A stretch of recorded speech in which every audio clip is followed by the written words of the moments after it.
onye isi egwu. A ga-anụtakwa gị ife n'ụlọ. Gaa kpọrọ egwu ndị Igbo. Ịtụọ inu, gaa tụrụ inu ịkọ akụkọ ndị Igbo. Kee ife ọ bụ na ịghọta ife ntị maka enwe na-enwe obi aṅụrị ya, ị ga-eso na-ayọli egwu. Biko, kọwatala na m aghọtara. Ọ dị mma gee ntị. Anyị bụ ndị Igbo, bụ ndị Chineke kepụtara afa dị iche. Ị na-anya n'obodo anyị niile bụ Naijiria, ebe ọ bụla ndị Igbo nọ, ife na-adị iche ebe a. Ọsọ abụla ebe bụ ọfịa, maọbụ ọmụ agụ, maọbụ orimiri juru ebe a. Ndị Igbo batara ana, ife abata, ụzọ emeghe. Anyị na-agba mbọ, na-agbasi ike. Anyị na-agụ akwụkwọ, gote agụ karịsịa. O nwere ife ọbụla ndị Igbo na-etinye aka n'aka, ọ bụ iji ego chụọ ego. Ife ọbụla ndị Igbo banyere n'ime ife dị iche na-adị na ya. Ịbịa na-esizi efe ndị a niile anya, isi kedu ka Chineke si wee fụ anyị n'ụdị anya. Ya anyị cheta ya, nwere ka o si eme m n'obi. Ya ọ bụrụ na obi onye Igbo, ị na-agụ mmụọ ịpụta ụtụtụ iwere ọjị iwe n'elu olisa si ekene tuo ya afa ọgaranya ngada ezebili igwe obodo ya na-akpụ na ofu onye na-asụ na-abịago agụ na-eche mba ịtụgide m n'afọ tụchasịa iwe ọjị gị taa rie njebe ọrụ. Ọ bụrụ na ọ ka ka ị na-eje ịpụta ụtụtụ isepụla anyị chinyere Jehova aka n'elu kene ya tuo ya ọka aka bi n'igwe ọdụm nke Juda ịtụsie nnọọ pụta jebe ebe ị na-eje obi a na-abụghị sọ aṅụrị maka na anyị dị iche. Ọ ya mere nji na-enwe aṅụrị n'isi ụtụtụ a. Na-etinye megbu m ka m na-enwela aṅụrị.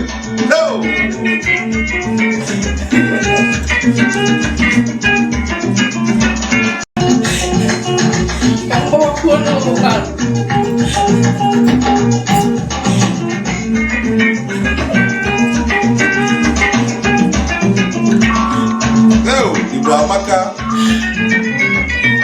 Chineke kere dịrị gị na mbụ Igbo.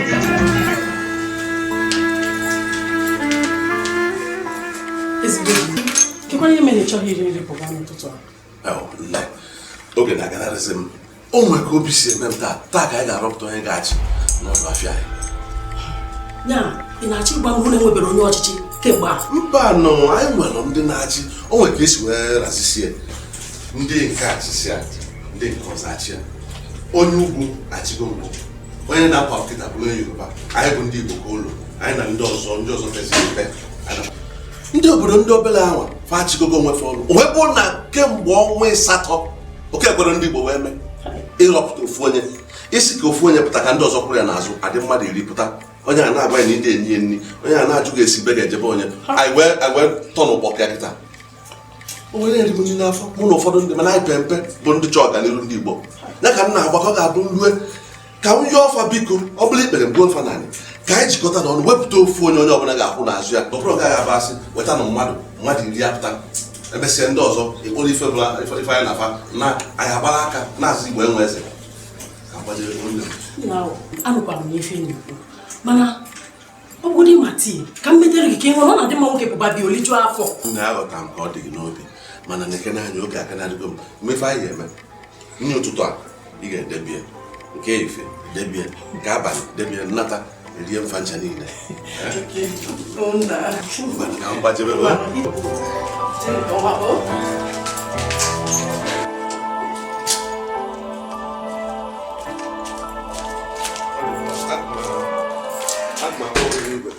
ụmụaka ngwa na-emesị ka mkpọ ngwa n'ijọma o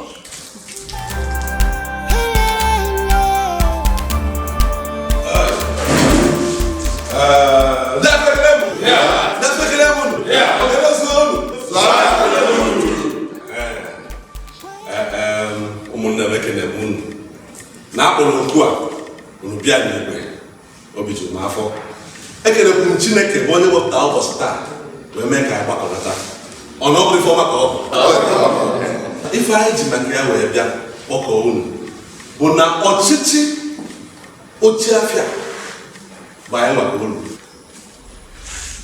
mana ọ dị ife mwute n'ife na ka ọnwa 8 ka ochie a ji wee tọgbọ nkịtị onwere onye nọ na ya anyị maka a na-eche o nwere ka ọ dị ndị obodo ndị ọzọ n'obere obodo so gasị azụ afịa ma ndị tachara atacha nwesịrị obere ụmụ ọdụ afịa ụfọdụ ndị mụrụ nwesịrị nnukwu ụlọ na-aba abịa nnukwu moto ngwongwo baa n'ime ụfọdụ ga-akwụsị na-ebutu n'elu a unu nwere ezi ụfọdụ n'ime ụlọ ọnụ ụlọ ebe a na-azụ afọ n'ugwe ọ karịrị iri akwụkwọ chịkọta onwe ọnụ na-ene anya ka ọ ga-aba abụ na emefie ịnụwa feti ya gabụ anyị ekpekọbụ na anyị si na ọ ga-adị mma ka anyị bịa ka anyị jikọta onwe anyị ọnụ rọpụta mmadụ ole na ole anyị atụnye aka n'ime mmadụ ole na ole a onye ọnụọgụ nke mmadụ dịkwado onye kasị ọbanye chịba ụmụnna gbakọrọ na onye jebe kpe iguru bịara ka ụmụnne ya nke fere efe onye ka ọ bara nya ka anyị maka anyị esi wee mmịa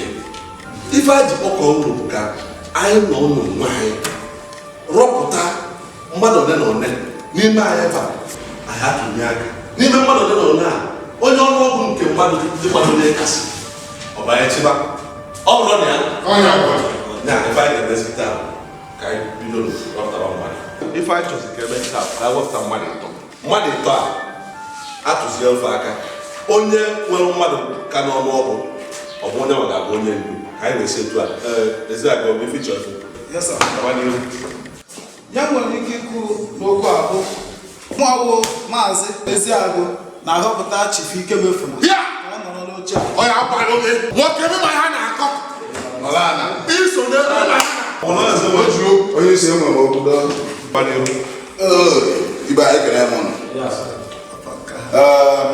a ma ahọpụta nnukwu mmadụ ọgaranya ibe m ori ego na oke ego nze oke egwu ojikwana ego ananga onye isi ọgaranya ibe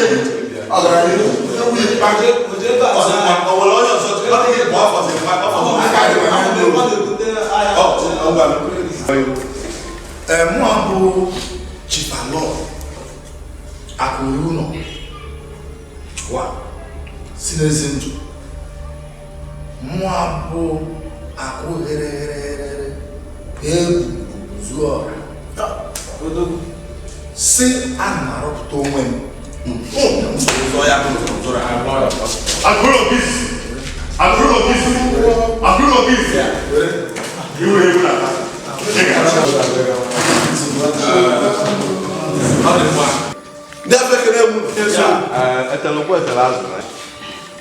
ife a na-eme ọ na-aga n'anya ma ọ gazi ọfụma mana ọ gara ewepụtago mmadụ ịtọ ọrịa ife ga-emezigide ala unu ga-enyezi anyị nkeji iri ịpụa ka anyị nwapụta nọ n'isi oche wee razie etu anyị ga-esi wee tụnye aka ma ọ bụ na-apụta ọ bụzie na unu pụa ndị na-azọ na fa ga-achị onwebụ onye na-ekwetara ọna ị ga-achị ije n'ụgbọ anyị izu leta anyị arụ na ntị o nwere ike ọ daba ọ ga-esi eme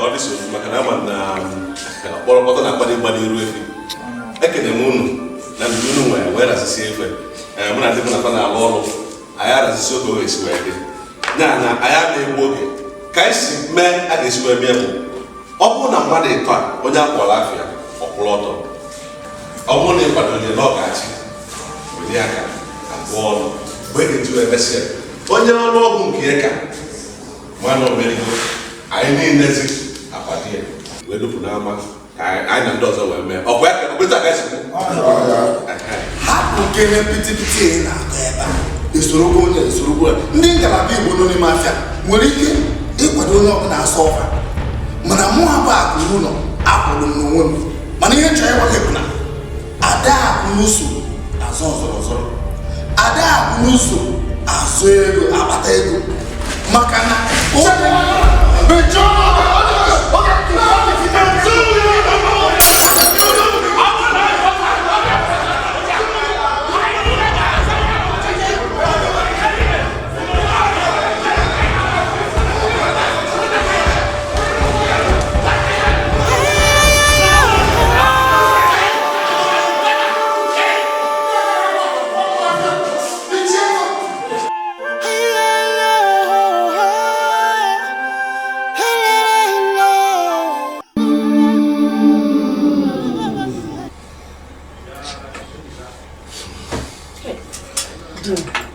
ka eme na ịchọ n'ihe unu jee n'ụlọ nzukọ chọrọ ịnapụ gị iri nne ọkụ ma na iribe ndị kemgbe ọzọ ya na nri n'ubiko unu ọ bụrụ ife ifele ka ọ bụ na ha enwere ike ịrọpụta ofu onye ụbịa si na onye aka anyị kwụ n'azụ ka o wee nweta tụrụugo na ndọrọ ndọrọ ọchịchị abịa n'ebe anyị ndọrọ ndọrọ ọchịchị ebe anyị na-azụ afịa anyị bụ ndị Igbo ka n'ọnụọgụ obodo niile dị iche iche nọ na ya mana anyị bụ ndị Igbo ka n'ọnụọgụ anyị enwere ike ịrọpụta ofu onye kwụrụ ya n'azụ ka o nwee ike wee tụrụugo ka anyị wee weghala ọchịchị ndị ugwu achịgo pụọ onye na-achọ ịpapụta bụ onye Yoruba onu na nke anyị osigalụ anyị ka n'ọnụọgụ mana ụmụaka be anyị na-agba ọsọ afịa karịa akarị milion ezo ha na-agba ọsọ afịa anwụ na-acha okpo ufa na-atasịsị fe nwere ọnụ ụlọ ebe fa na-azụ afịa nke fa mana ọ bụrụ na anyị weghala ọchịchị ife ndị a kwụsị ọrụ ififere ka ọ bụ ọ jọgburu udene sigbo nkatọ mana ọ naanị gị ka o metụtara na o metụtara onye ọbụla o metụta mmadụ niile nya na ifele kwesịrị ime mmadụ niile ifele kwesịrị ime anyị bụ Igbo na anyị ga-anọ ndị ọba anyị na fazie nnife alacha ofe anyị akwụrụ na akụ na-eche nke daa naanị ka ọ dapụ ka anyị wee tụtụ lacha ka nkịta anyị bubere ọnụ nekwa anya obodo a niile bụ Naijiria ndị Igbo kasị agụ akwụkwọ ọzọ dịka ya ndị Igbo bụ ndị kasị na-azụ afịa onye Igbo ga-apụta ife mmadụ na-akpọrọ ife o were ya bitu ya aka ọ tụgharịa ya ego eju ebe niile ebe a nọ wee rizi mperi bụ na o nwere ka anyị si wee dị n'udo o nwere onye fụrụ ibie n'anya o nwere onye chọọ ka anya na ibie nọkọ dị n'udo ọ na-amaka biko rie nri o maka ndụ gị n'elu ụwa nekwa mụ na nwa gị nwoke a sị na Igbo enwe eze Igbo enwe onye ndu ihe a ka a na-ekwu o kwere ka ọ bụrụ ya bụ ihe mere na okporo onye chọrọ itinye anya kedu onye na-akụ batara Kelechi Ochezi Ugoma. I can in the mind. No. What like I chat about come on. Easy batazi. Come on, go back and better. Yeah, we jump on it. Oze mota. Emako moto. We can walk like I'm not alone. Even pro naira isa. Uzipuku naira isa. Puku naira isa. Ahụ ụzọ. Nke na make church. Oju manya. Maka no oge fa. Asụsụ a ọ na-abụwa m obi. Ọ na-ewe m iwe iche. Adị m achọ ka nnụ ka a na-asị na ife abụ oge fa, ife abụ oge ndị nwa mba. Ke ka o si bụ na oge ọbụla ife mmemmelu ndị mmadụ ga-eji wenata nwa aṅụrị ndị Igbo na-achọ ịnụnata n'obodo bịa nwa aṅụrị maọbụ mgbe ọgbaghara dị n'ebe ndị ọzọ a na-agba ọsọ mgbe a ka ndị be anyị nwee ụgbọala a na-akwụ ụgwọ were aba ga-etinye ego nke ka nke ka ndị be anyị weta gbuo onwe fa n'afọ ndị ugwu anyị na-afa na-eme ife bụkwa olu oge a febulata ọnụ eji abụ ụgbọala ụfọdụ ndị befa ji ezigbo ego eje were ego fa kwa eburu ndị befa na nkịtị bunata fa ugwu ọsa fe nwa aṅụrị nke be anyị bụ na ọgbọ aka a ga-achọ ụmụ nwaanyị na ụmụaka na ibu niile a ga-ebu a na-ata afọ ihe kpatara ihe la ịhụnanya adịghị anya adịghị n'otu ịmakwa ebe a ichena ga-emeti eme afọ ke ahụ ole na nwa sị na jiri kono chịkọta kono ga-esi eme ya chi ahịa nwere isi na apụbakere nke ọka ya ka nọ na ya ọnụ mmadụ n'ime na-esi m mee na nne etinyere m ọkwụrụ m eri anyị kparịrị nwaanyị ebe a nchemeri ya a sị na ị gara ikpe ma ga eri nri n'ihi na ga-erighị nri ga-enweta nke a na-akpọ asọ ọkụsa ịma ihe ndị lọta nwunye m nwa m nke ogbede eji ahụ nwunye gị mana nwunye m akpọrọ ya gala ke nwoke ma ke kemis ọkwa kemis mkpọrọ ya ke nọ na ọgwụ lagalaboza nọ nwoke were kapsụlụ ọkwa kapsụlụ hụrụ na kapsụlụ milik nọ n'ime ya milik n'afọ ọgwụ mana kriti otile ya na wuforo ka mmiri otile akwụfụ nwatakịrị ịma ihe nnugbu a sị ndị ugbo ji egideli ya kedu ụdị ego ndị be anyị na-achụ na mmadụ ga-ewere mmiri ala efi tinye kechie nye onye ọzọ nwa n'afọ ọgwụ pọgizin Anyị na-aga ebe ahụ ka anyị ga. Onwekwe bụ na-aga. Oge eriri nri tupu o si n'ụlọ apụọ. Oge nri ke. Ya dịrị nwa gị uri edi ya. Chere m. Ya rigodi nri. Agụ ji. Mmiri pim.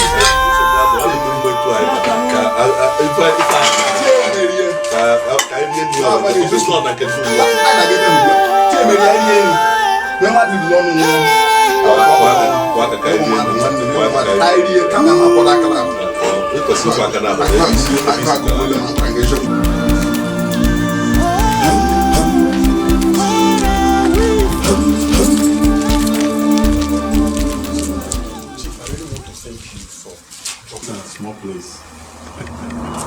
It's okay. Tell these people, Chief and Lawyer Kuri, he's not a troublemaker.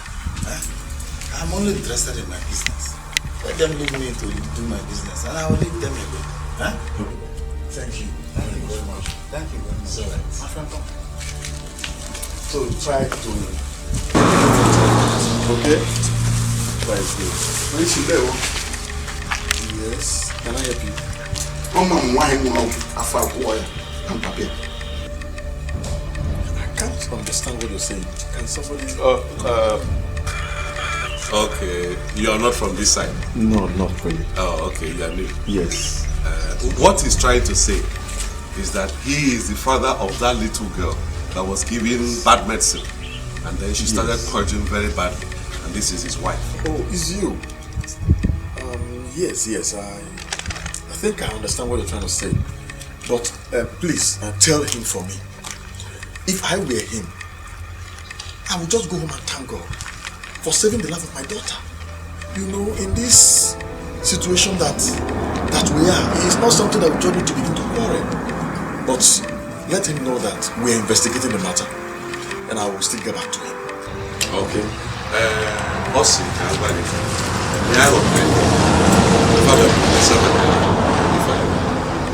mana ọ bụrụ na ya bụ iji ekele Chineke na nwata ahụ ndị ụfọdụ na-emekwa ada aghọta mana ga-enye na nsogbu na fa na-eneba anya n'ife aka ha nyochasịa ihe na-ebu ime Mana onye arịsị nwa mọgwụ ọbịa ka bafu ya ọ ka esi emeba. He is saying that the man that just left, the chief, the boy following him was the one who sold the medicine. How come they are allowed to go? Actually, he is the person. You know, we can't detain a man beyond 24 hours. They just came to bail him, but we are still investigating the matter. And that is the truth about the whole thing. When it is time, we will still get back to him. Okay. These are how we got things. All right. See, Nke ka ọzọ bụ ya na kpụ ya wụ alọ ya aghasa nzukọ anyị nzukọ ndị Afrịka wee tụrụ aka o kwere na onye ọzọ ga-ekwu ka anyị rọpụta onye anyị ga-akwado alọ wee ranụ ntutu taa na kama ya ama nchi fenyi na-emebie na ya nwere ego a ga-eji go onye ọbụla gota ntụziaka onye ọbụla na ya bụ na ya chiba ọkụkọ wee gbasa okpesi fenyi na-eghasa ofu alọ ya ụta ka ndị Igbo niile si mba ọ bụrụ eche na ya otu a ndị Igbo bụkwana ndị ezigbo mmadụ na-agba mbọ ọkwa sọ ndị Igbo bụ ndị na-abụ onye pụọ n'obodo mepe emepe ọ bụrụ na o mepee ihe bagharị ọfụma ọ nata n'obodo ọ kpọrọ onye ọzọ gakwasuo osi ya ụzọ.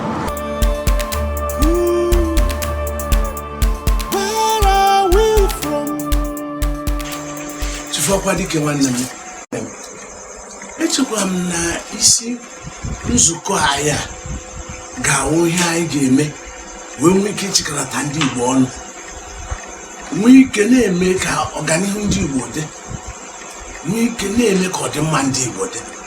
Anyị nwee ike imekọ na ihe mkpụrụ ihe na-atọ a ọ ga-awụ na anyị emete n'ihe ga-abara anyị uru, bara ụmụ anyị uru, bara ụmụ anyị uru. Ọ ga-apụta na anyị atọbara na ndị Igbo ezigbo mkpụrụ.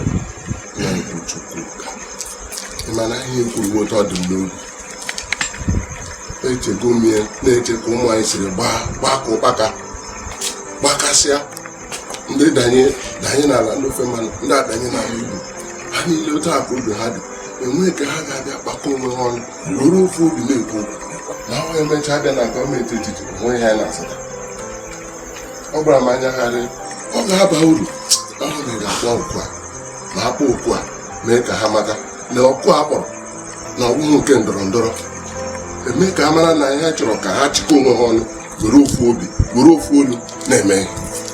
A ga-akpọkwa ya bụ oku otu ha isi bụ ọ dị mkpa.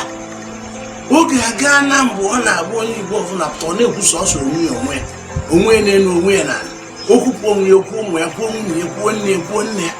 Hapụ ihe dịrị ndị Igbo, ihe anyị ga-eme ka Igbo gaa n'ihu. Na-ekwuchukwu ụda otu ọ dị ugbu a ihe adala gị n'ụkwụ. Ọ ga-adị mma ọ bụrụ ma ịkpọ ndị Igbo niile nọ na-achị ebe ọ bụla ha na-anọ na ndị isi ndị Igbo ha nọkọ ọnụ ga-akọwara ha mkpa ọ dị na anyị ga-eji ofu olu na-eme ibu ihe dị n'oge agwụwa isi oge anyị anaghị eji ihe ose. Anyị gakwuru okwu ndọrọ ndọrọ, ụmụ Igbo anyị nọ na ndọrọ ndọrọ dị iche iche. Iwere ha ndọrọ ndọrọ tinye n'ime anyị agaghị emeti ya. Ụma chere na anyị ga-ewepụ ndọrọ ndọrọ, wepụ onye bụ onye, wepụta obi anyị, ihe anyị bụ n'obi, ọdịmma ndị Igbo, ọganihu ndị Igbo, na ihe ga-eme ka ndị Igbo dị n'otu, were otu olu, were otu obi, were otu alọ, na-ekwu otu, na-anụ otu. Eche m na ihe anyị ga-akụ ntu n'isi na nzukọ anyị.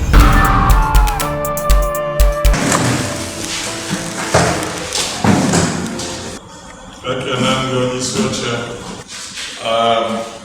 nwa mbụ Chie onye ije dịka onye isi na-achị anyị si wezipụta m sị ka nnọchite anya ọgbakọ ụbọchị taa. Unu mana anyị kọọ mamịrị ụnụ ọgba ọfụfụ ejikọkwa n'aka ọbụgwa mmanụ ọ dakwa n'aha na ihe a na-ekwu bụ iji otu olu wee na-aga jikọta ọnụ ka udo wee chịa na wee na-ekwu ka enwere ofu obi na ihe ọ bụla eji ofu obi wee na-eme ya aga nke ọma. Ya ka m ji ekwu na-asị ka ejikọ aka ọnụ ma họpụta ofu agadaga nwoke agadi mkpa ga-eje nọchite anya anyị ga-abụ atụọrịa ihe oturugo wee nwee ike nọchite anya anyị. Ọ bụ otu ọnya ka e kwuru si anakwara na ofu onye oru azụ ọkpọdọgbo niile. Ya ka m ji asị onye ọbụla gwara ụmụ ya megide tie n'ọbọ dọwecha ekele gba ụnụ nna anyị n'ịga n'ihu. Achọrọ m ka ụlọ tụọ aka na mgbe anyị mere ife ntuli aka maka onye a ga-ahọpụta mmadụ ịtọ ka ewepụta mekatazi adịghị nọ a ga-eme ka ọ dị ọfụma. Ofu onye ndị ka o si achọrọ tupu mkpụrụezita ga-esi n'onye ya achọrọ ka mgbe amụrụ onye n'ihu ụlọ n'otu ga-agwa anyị okwu tupu ndaba n'ihu.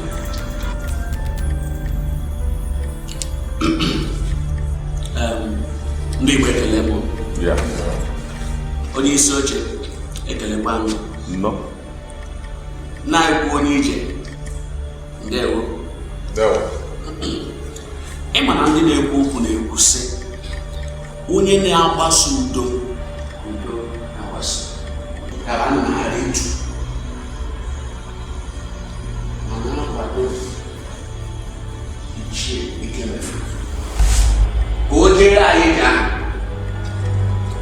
n'ihi na elena m ya anya fụ na o tozuru oke bụrụ onye ga-ekwesị ntụkwasị obi ịnọchite anya Igbo niile. Ọ ga-azụta nwa ibe ndị Igbo ya biko ka anyị hapụrụ ya ka o jere anyị gaa. Onwere onye ọzọ ndị ọzọ ga-agba anyị itie nkata na itie alọsọs Isi oche ana m ekele gị Maazị Onyeije nọ a na-ekwu na alụghị karịtụ n'ihi na ọ nwere ntụpọ na ndụ ya alụghị nwere ntụpọ anyị nwe agaghị apụtakwara onye nwere ntụpọ ka ndị otu anyị ndị ọzọ ghara iji awekutu anyị mgbe na-ekwu na mụnwa ga-aga n'ihi na enwe ntụpọ. Mechie ọnụ. Kedu ihe na-akọ gị? Kesi ka unu bụ inu ji wee nọdụ ebe a? Nwoke ma were mkparị na-afọjusi m n'ala. Azụmahịa ọ bụrụ onye ọbụla na-azụ ka o si wee mụta. Ịzụ nke gị, nzụọ nke m. Ọ bụrụ ego ka anyị na-achọ. Kesi nke onye ha ji, ka ezi ihe bụ ntụpọ n'ime. Anyị niile matara na ị na-azụ ọgwụ adịgboroja. Ndị otu anyị ndị ọzọ maka na ị na-azụ ọgwụ adịgboroja. Ọ bụrụ na anyị họpụta gị ugbu a, ọ bụrụ ihe a ga-eji wee tụtụ anyị. Ihe ndọrọndọrọ ka anyị ga-eme. Mechie ọnụ gị ka m jukene gị. Ya bụ nzọrọ nzọrọ a enwe onye rọpụta gị mbọsị ya. Ọkwa ịnọgide wee mmanya n'ime ya. Ya mere ọnyanwụ bụ onye dị onye kwesịrị ịrịta, onye kwesịrị inye efe, maka na mmụọ abụọ akụrụ ụlọ anọtị m ike na-azọ ya bụ nzọrọ nzọrọ. Mbọsị a na-arọpụta onye ya onwe rọpụta ọgwa nwaji aka gị malite na ị na-aga nke a na-eji wee mma na onwe onye kwado gị n'otu anya ka iri tụọ na oluro gị na-ewu nkwado dịrị ya. Kedu ihe ewu nkwado? Ndọrọndọrọ ọchịchị bụ ego. Ndọrọndọrọ ọchịchị bụ ego. Ijide ego ịkwado onwe gị. Agwago m gbuo ya si kama ya maka mmechie akaụntụ m na Switzerland. Mgbele ya gụọ nkwado unu niile, gụọ ezinụlọ niile, gụọ nzukọ a niile. N'anya, nke a bụrụ ikpe azụ si etu a wee gwa m okwu. Na-abụrụ ya, emebi na-abụ. Emebi na-abụ. Ọgwụ anyị ga-emerụ. Adị m atụma gị egwu. Ọkwa mgbe a mụrụ Dikeh na mkpa ka a mụrụ ibe ya. Anyị niile na-ahụ mmeri niile a na-ahụ. Kedu na ofufe dị mkpa? Ọkata gị na Lọshọs. Kedu ka ọ ga-esi wee bụ na onye nze chizu echizu n'ala Igbo ewepụgo na ọ bụ onye nze, onye isi na-achị obodo abụ gọvanọ zitere ka ọ bịa anya n'ife na-eme n'otu anyị ka o dozie efe dozie. Ọ na-aba na-agba ọgwụ odo anya na-agaje ose.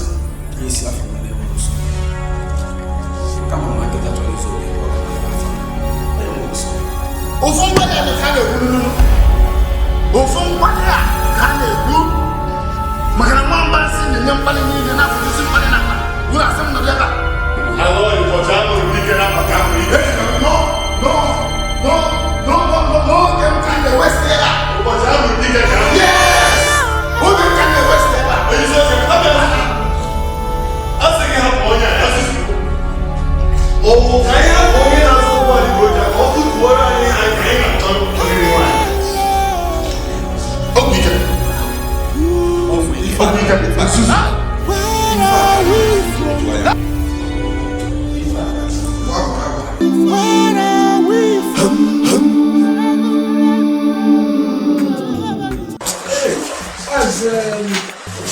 Chief,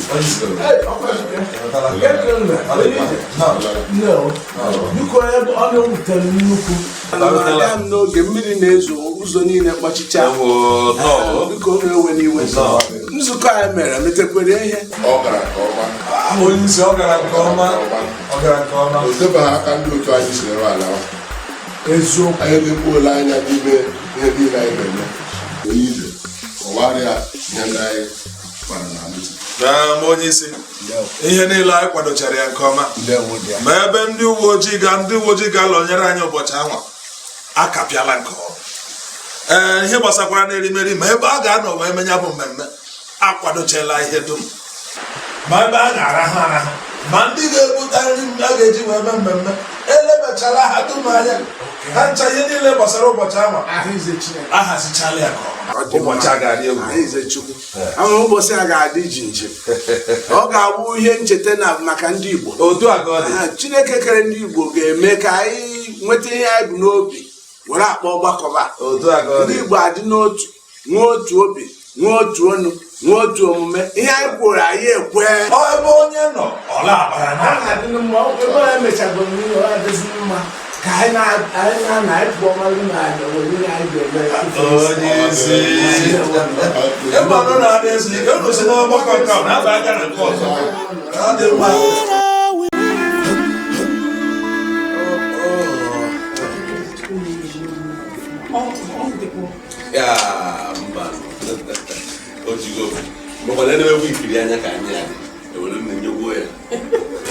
ọ gbaziri ya dịka o si were na-adịghị etu a na na-eri nri ọfụma. Ọrụ na ife ntụziaka unu mee na-agaziri ọfụma na nche ma ọ ka anapụghị iri nri ọzọkwa. Ife ekwukere bụ ife mere eme. Ife ikwu bụ ife mere eme mana ụlọ aka emebiri anya. O nwere ofu nnukwu ife anyị na-atụ anya ga-eme ọ dị nso a. Ọ bụ na ya bụ ife mee gachasị ọfụma ma na nsogbu anyị na-enwe na be anyị ọ ga-abụ ife mere eme. Ọ bee sata. Ọ nzukọ ndị Igbo na-abịa abịa. Ọnya nwanụ ka gị si ma ke nnọọ ka ife asị na-echugo ụra karịsịa ndị ọzọ. Kedu ndị bụ ndị ọzọ kwesịrị na-echu ụlọ? Ha ndị bụ ndị ọzọ? Kedu ndị ọzọ ga-ekwesịrị na-echu ụlọ? Ya na onye ọbụla ọ na-amasị n'obi udo, ịfụnanya, adị mma, ọganihu Igbo. Onye a so na ndị ọ ga na-echu ụlọ. Maka na onye aka weta oju ọkụ, onye a mee nke onye ọzọ mee nke mụnwa mee nke m. Ịma na ala Igbo anyị ga-abụ ndị ga-abụ ndị obi aṅụrị, ndị a ga na-eṅomi bụ ndị obodo ndị ọzọ.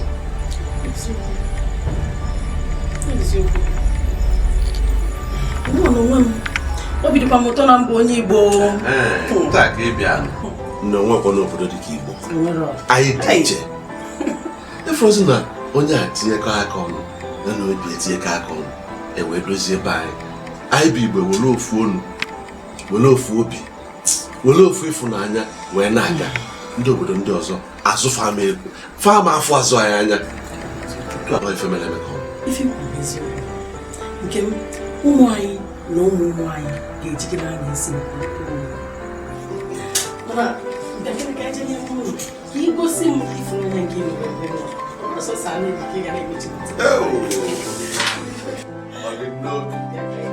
a na-esi n'ụlọ agbara mmadụ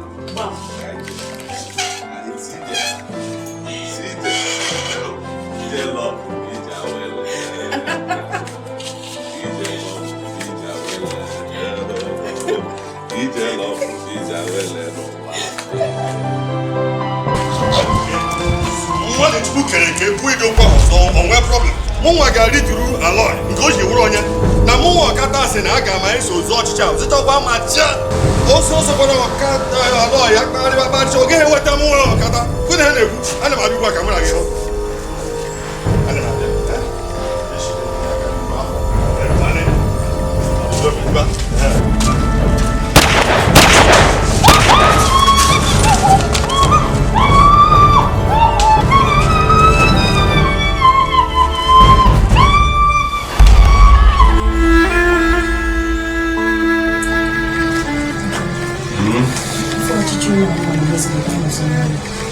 ọ dịrọ m mma n'obi nsọ ka m gwa gị eziokwu. Aghọtara m ife gbasara ọchịchị na ndozi obodo ọkwa na mmadụ ga-eme ya. Anyị ncha gbanabasịzi ọsọ kedu onye ga-eme ya, mana aghọtara na o nwere ike ọ bụ fụnara asịsị ife a ọ bụrụ obodo Igbo ndị elu. Ee, ama m na fa kpọgo ikita ọka ịbịa pụọ ọzọ. Wetu obi ka mgbakanye onye na-akpọ ife a. Kedu onye na-ekwu? Gịnị? Gwa m ife ọ kedu alụ mere? Oke m. Ka ife ọ? Ka ife ọ na ngwa m okwu ka m nụnụ. Ka ife mere? Ndị a na-agbara ọ bụ katakata. Ọkata nke mma ka ọzọ. Ọkata nke mma. Egwu adịgono.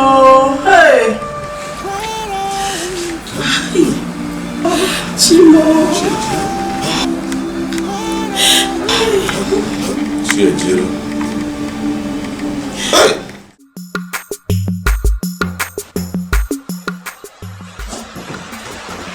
Liba mamman. Yeah. Igbo mamman. Yeah. Mamman. Yeah. Ndị be anyị biko ana m akpọlite Ifeọkwa Dike ka o kpere anyị ekpere mgbe ka anyị were ọnọdụ anyị bịa anyị n'aka Chineke ka o wee dịrị anyị mma. Point of order, Senator. Yes, madam. I guess this is not an Igbo meeting. It's not an Igbo forum. Most of us here does not understand Igbo language. Please, I crave your indulgence to speak in English language for the proceeding of this meeting. Myself, I'm a Sheke woman, a typical Shekiri woman. I do not understand Igbo language. Thank you, sir. You do respect Senator. Yes? You respect our friends. Ne? I don't know. Igbo is all. Maybe I don't understand Igbo language. I speak Igbo language. Speak English, general language. Yes, Senator. I, Chief Umola from River State, I am totally in support of Madam. This gathering should be addressed in English language. I do not understand this important language of yours. Please, calm down, calm down, calm down. Calm down, please. Let us be patient, please. If you are from the Shekiri, so when we are all still from the same umbrella. Please, I beg of you to come down, be patient. Let us hear out our senator the reason why we are gathered. I am surprised at you, Umola. Umola, you have Igbo name, you speak Igbo. You have Igbo culture. Still come out here to tell us that you are not from Igbo. That you are gathered from Igbo state doesn't mean that you are not from Igbo. No, on that. It's for progress. Is that we should move forward. Please, let us hear our senator out. And let us know why we are gathered. Please, please, be patient. Thank you. Buko, Ekenna Dilon. Ana m asị ka anyị kpọlite Ifeọkwa Dike ka o duzie anyị n'ekpere. Point of order, Senator. You are at it again. You're still speaking in Igbo language. We here, we don't understand Igbo language here. I don't think we can. Sheke. Why? Let's continue in Igbo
isi ya sara ma ya sa nwa ka mma nke m na-eme.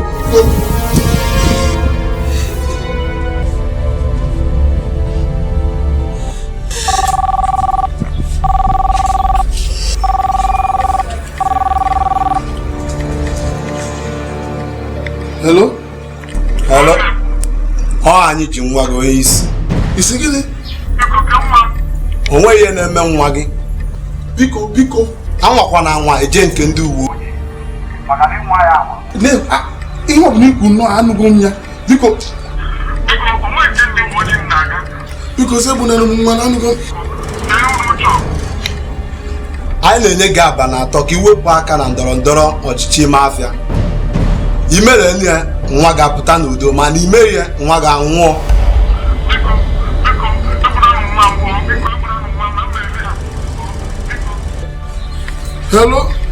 Hello? Ikeke aku. Ike nje kọta m nwa m agwakwara gị agwa adakwara gị aka na ntị maka ndọrọ ndọrọ ọchịchị a adakwara gị aka na ntị jee kpọtakwa m nwa m jee kịkọta m nwa jee kpọta m nwa m ike m.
ihe a na-ele anya na ọ ga-aga nke ọma na-ewere ohere a na-ekele ndị niile bịara na ndị Igbo niile gbakọrọ ebe a maka ahịa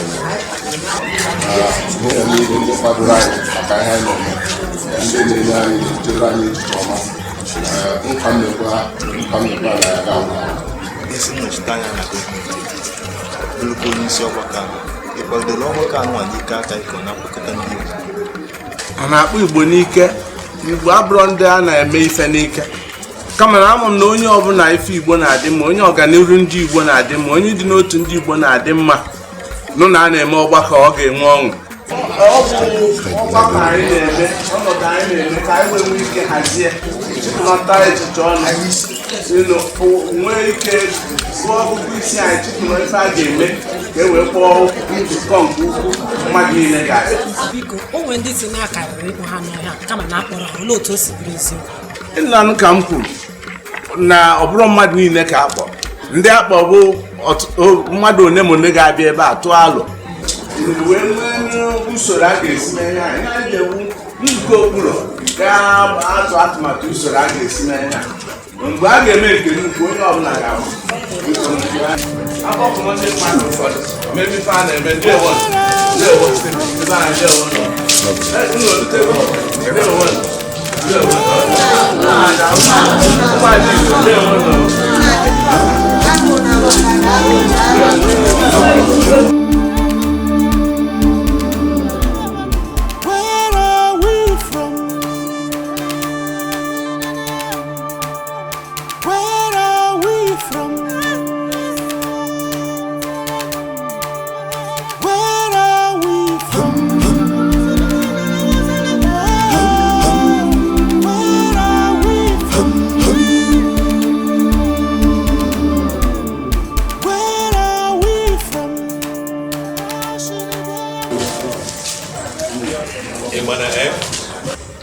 o nwere ife gbasara sinetọ Chukwuka na-abụ mfu ya ọ na-eme m obi ụtọ. Ife gbasara ndị Igbo ka ọ na-esi anụ ya ọkụ n'obi dị iche emego m ya bụ nwoke anya mee ya nyoo ya enyo fụ na ọkụ ọ na-anụ ya n'obi nọ nke ezigbo. Ọ bụrụkwa maka ụfọdụ ndị abụ nọ ojii ojifejie ọcha ọchafacha ejezi ebe a ga-eke ife ga-erute ndị Igbo asịfa ka ekegbuo anyị wee kweta ebe ife bụ ebuba anata ndị Igbo akọọla anyị aja mbere nke nye nwa dị iche ọnya ma ebe ọbụla ọ bụ mmasị ya. Ọ na-ekwu eziokwu. Ọ bụrụ na ndị ọzọ mee ka ya anyị ga-enweta ihe anyị chọrọ.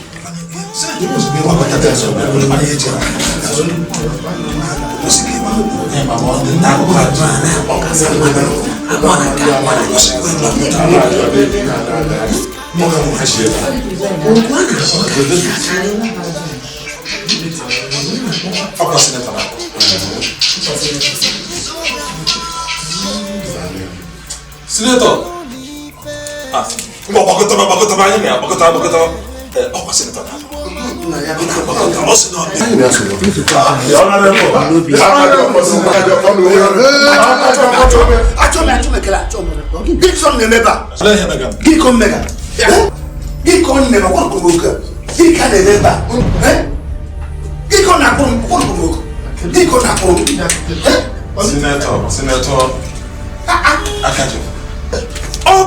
ndị Igbo ka akpọrọ ka ndị Igbo ga-esi wee nọkọta otu jiri otu ọnụ jiri ofu obi na-eme ya ka ndị kwanya bụ ụnụ bi na ndọrọ ebe a na-esusu nke ụlọ mkpọrọ oge gara aga ka ụnụ mmepụta na ya kpọrọ okwu anụ ụnụ abịakwa nkịta sị na-akpọ okwu a na-akpọ okwu ka ndị kpọrọ ya bụ okwu ọ nwere aka ọrụ na-enye ụnụ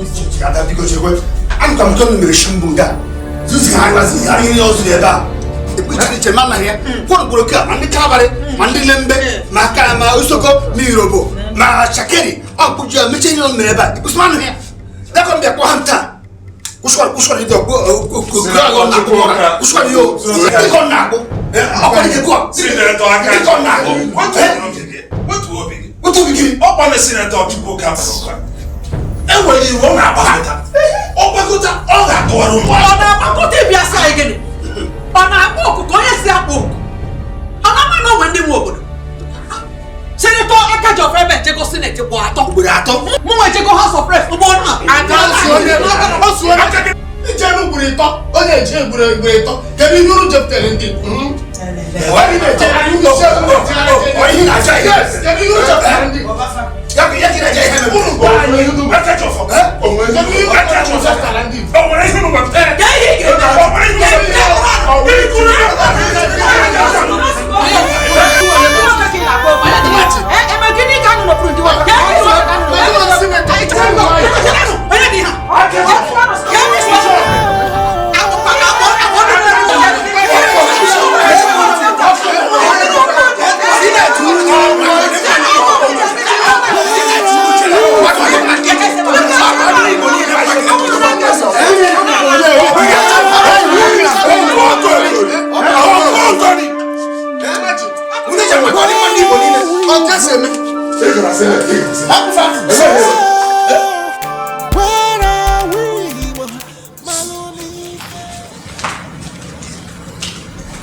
obi adịghị mma nzukọ a ha na-eme ebe a ọmụa eze Akajiọfọ kwadoro ịbịa n'isi ga-ebido ya nụkwa mgbe o mechakwa ya onwe echitere mụ adịghị eze Akajiọfọ n'obodo a nye ha na-eme ha mechaa ha ga-emegharị ya Chief biko ka na-ajụ iwe gị ọ na-akpọrọ gị ka ọ na-eche ọgbakọta nke ọgbụgba ka lee ewe iwe gị bịa ka ngwa gị akpọdo onye nta akụkọ ka gị hapụ ka ngwa gị o nwee ndị nwe obodo ịnụkwa ebe ha ya kpọrọ Adamba okwu akpọ gị anyị nwa sọpọs ịkpọ okwu anụ ọ bụrụ ihe a na-ezuzu gị ọ dị ka iso na ndị afọ ụgbọ ka bịa dere anyị nshi ebe a ihe a nzukọ ata o nwere ihe ọ bụla ebutere ya anyị nwa ga-eche chiete ebe a kpọọ nzukọ anụ wee zuo anyị ga-akpọgharị nzukọ anụ onwe ihe a na-eme ebe a ka ihe a na-agwa ọ dị ka iso na ndị akwụrụ ụgwọ akwụgo ụgwọ ka ị bịa dere ka ngwa gị anyị ga-echi eda gbam ihe a sị na a na-eme ya mgbe anyị lụta eze Akajiọfọ na Adamba unu nọ n'ọchịchị unu nwere ohere ịchịkọta maka nzukọ mana na achịkọtara ya unu achọ itikọ aka gbasa nzukọ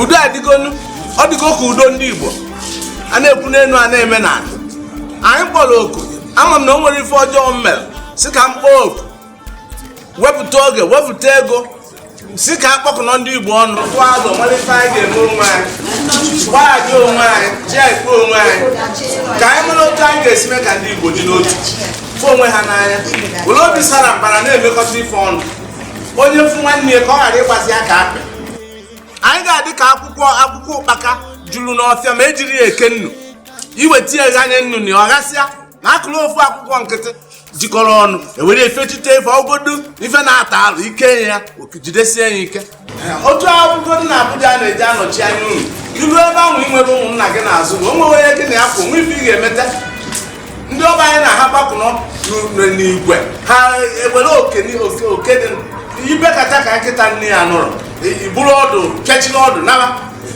ị na-ekwuzi ka emee ya ka Igbo dị n'otu ndị si na ha bụ nje agwụ a na-akụ mkpọrọ na-aba mba ya dịma mgbe ha pụtaziri nke nwa ha ga-eme ka anyị mara otu a ga-esi mee ndị owonu gịnị ka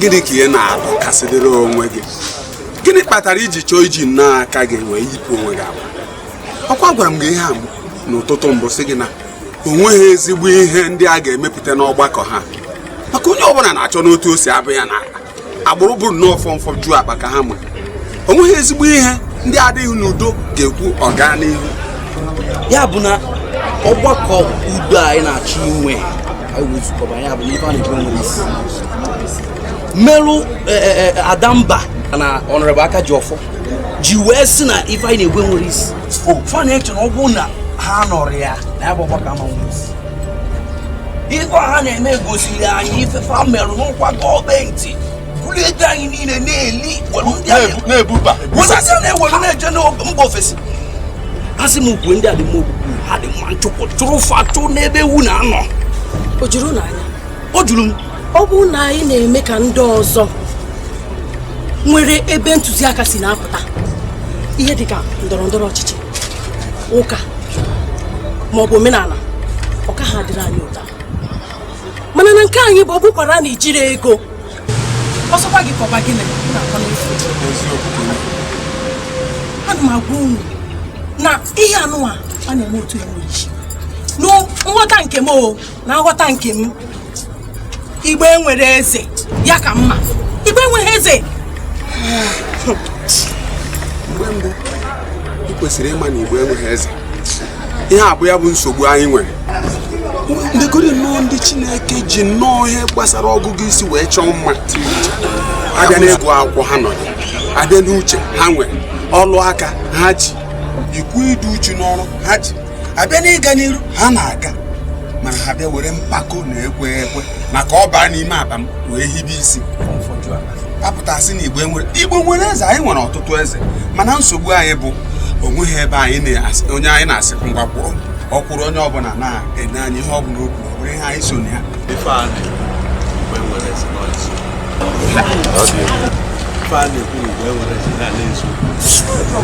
mana apụọ na enweghịzasị obodo dị iche iche enwesị eze na mpọ ịpụọ na onwe na-akụ ga-abụ ịpụ autonomous community na autonomous eze akarịa ama na-ekwu na Igbo enwere eze anyị ama enwe ike were ofu obi were ofu uche wee mee ife atụ alụ ọdịnofu akpa nkata dịka o si wee dị ife ọ bụzi na onye pụta ebe onye si apụta ọ bụrụ a na o ji ego asị na onye ka akwụ n'azụ itibere ya ijebego ndị na-anwa ife na-emepụta ewu a ga-atụkọ ndị a alụ a ga-atụkọ ha alụ nke mbikọ bịa ka anyị na tupu ikwugide okwu Igbo anụnwa kwugide ihe gbasara ndị Igbo chie jibido anyị ebe a ka anyị na etenu m ọkụ ihe na-achọ ya na ọ bụrụ nke bụ nne ka njegoro rie na be m ka nke a kwụ biko anyị eso ka anyị butuo ofe onugbu ọ bụrụ na ofe onugbu onye ọbụla na babie ya o bidogo n'ebe a na ọ bụrụ na be m ga-ebe m onye ọbụla na mfụ ọkpa unu na be m iwe dị n'obi na Igbo enwe eze abụrụ n'ofe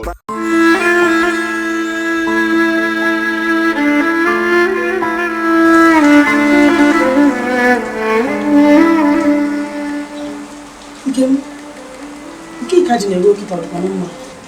Asị m ka m zuo ike mana agbagharị ka m n'izuụka gara aga enyere m arụ na ndị ọfịs ya izu nkịta. Ekemela na-ezu ike. Echiche ka ị na-eche. Nzukọ ọganihu udo ndị Igbo na-agaziri ọfụma. Ya ka ị na-eche. Ọ dị mma ya bụ etu a. Ka ife mee na ị na-achọ ichekwa onwe gị n'ife na-enweghị isi. Ka anyị ga na-eche ọganihu anyị ka ihe ga-esi wedịrị anyị na mma ị na-echekwa onwe gị. Ifugo ife a na-ekwu ofu okwu a ka m na-ekwu onye ọbụla bụ oge ọbụla na-eche nke m ka ọ ga-esi wee dị mma sọsọ m o nwere ị ga-eche maka anyị etu ọ ga-esidịla anyị mma maka ọ bụla mmadụ niile na-eche ka ọ ga-esi wedịla anyị bụ Igbo mma makwa ka ebe ọganihu anyị ga-adị n'ọdịnihu kedu ka ọ ga-adị ma isi etu a wee na-eche ka ị ga-esi wee na-echegbu onwe gị n'ihe na-abụrụ n'ọsọsọ gị bụ ihe nọ ya ka ị ga-esi na-echegbu onwe gị nze ịbụrọ ọzọ ịbụrọ eze nke bụ eze ịbụbụrọ dị mana ebe a na-echegbu onwe gị ka ife gbasara gị ka ị ga-esi wee na-ajụ ụdị ajụ a ka ị ga-esi wee na-ajụ m nwa bụ nwa afọ Igbo nwa mbụ n'obi wee na-ajụ m ife m ga-eji wee na-eche ka o esi were ndị Igbo mma akpasịkwala m iwe ka ị ga-esi were ekwu dị okwu a ibidokwana n'ụtụtụ a ibidokwana inugo maka na ị na-achị ebe ị ga-ekwodo aka wee baa mba n'ụtụtụ a ọ bụrụ na gị na-abụ biko m sị ka ngwa gị na nwa afịa gị na-eche gị ọ sị na ngwa afịa gị bata si ofesi bata bịa ka ije fịa ọ mara Jizọs ya je bụbata ngwa afịa gị batara abata nke mi ọzọ ife na-eme Chineke mụọ isi njefe ya ma m nwa mmiri tọbụ Igbo ọbụla na-enye mmadụ nsogbu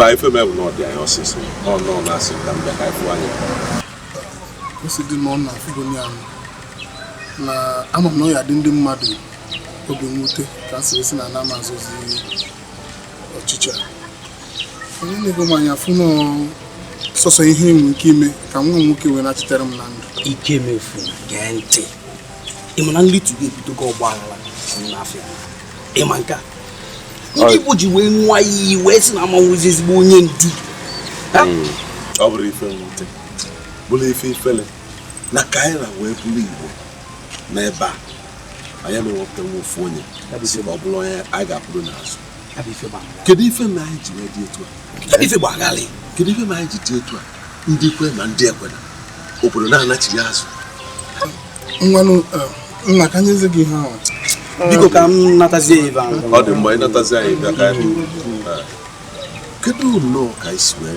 dị etu a Igbo enwe eze ife mmadụ n'ụba kemgbe ọ pụta o wee dị ruo kịta abazie edebeka anyị na ndị obodo ọzọ n'ife ebu lacha anyị nwa apụta na-akwụgharị na-azụ okooko afọ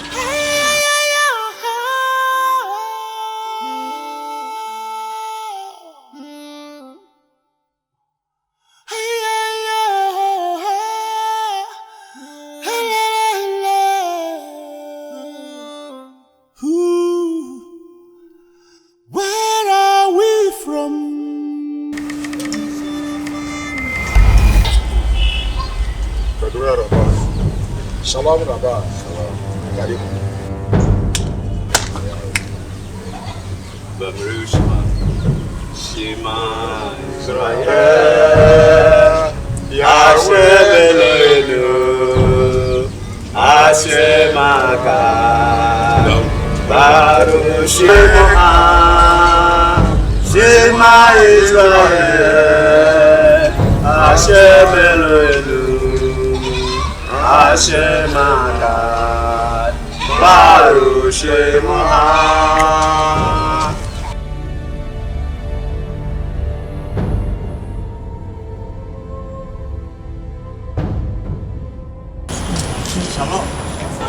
Ese gịnị? Anyị na-anụ Hibru bụ isi mmiri asụsụ ejima ndị Igbo niile ka ọ bụ na nne na nna ya mụrụ n'obodo a amụ m n'obodo a Shalom. Kedu ife ngemelu gị? Afọ isi n'ụlọ ụka wepụ. Ama asị ma fa ekwe ka mba ebe a jee ebe ebela chọrọ ka mkpesa Chineke mkpa. Iwere nsogbu, na-abụ ụlọ ụka mmadụ ncha niile. Chọọ ịbịa ebe kpee Chineke gị, iwe nsogbu. Shalom nkelekwa.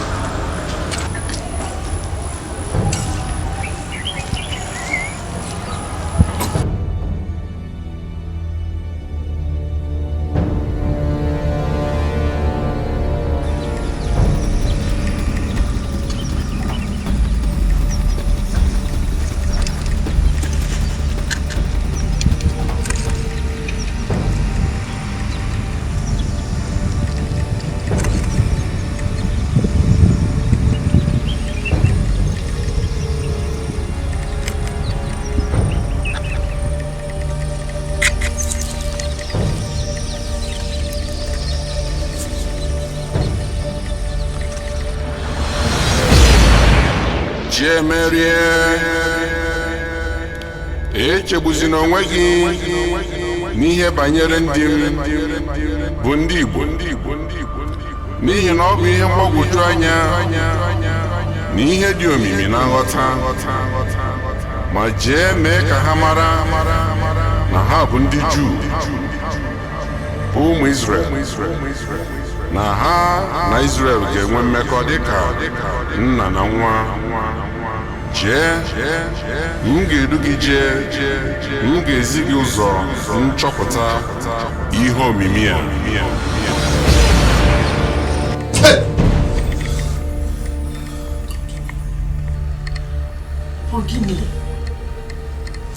Ogini kwa?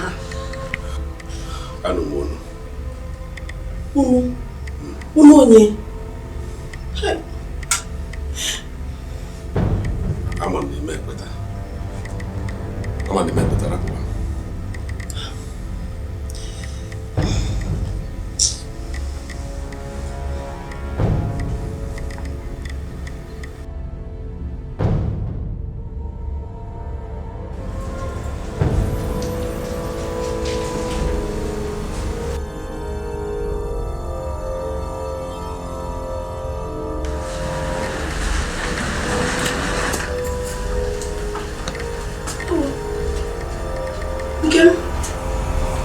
Nke na-eribere gị ọdịmma.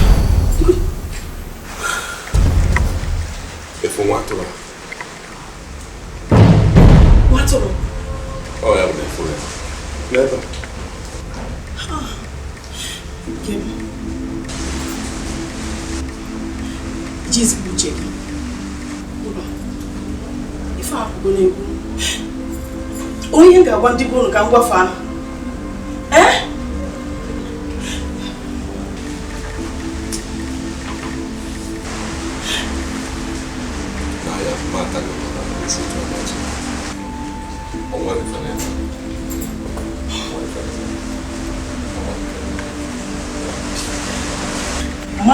Mmanụ nọdụ nke a eziokwu anyị ga-ejefu ụkọchukwu ọ bụzi gị na-eme ihe a ejiro m n'aka na ịmazi ife ị na-eme nke a mmanụ n'ozi ala nọdụ nke a na biko anyị ga-ejefu ụkọchukwu ka mbegodi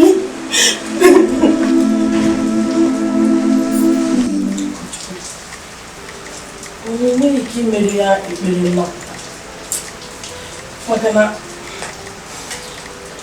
di m mmadụ abụrụzi di m n'afọ ugbu a biko.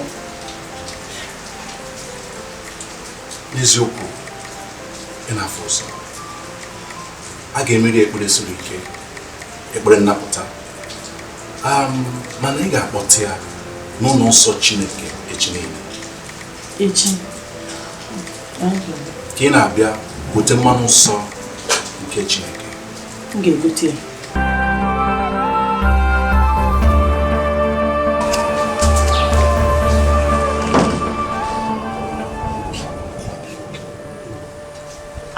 Ka m si ka m kọwara ka ị nghọta ife m na ife na-eje. Enyi m Chimerie, ife a na-eme kịta ọ bụrụ gị bụ mbụ ka Chukwu na-ekpugheri ife na-eme na ndụ ya. Nke a na-ekwu maka ichi azụ obodo Israel were uche ime mmụọ gị ghọta ya maka na anyị bụ ndị ọzọ atụrụ anyị na-afụ ife usoro akwụ nsọ ositere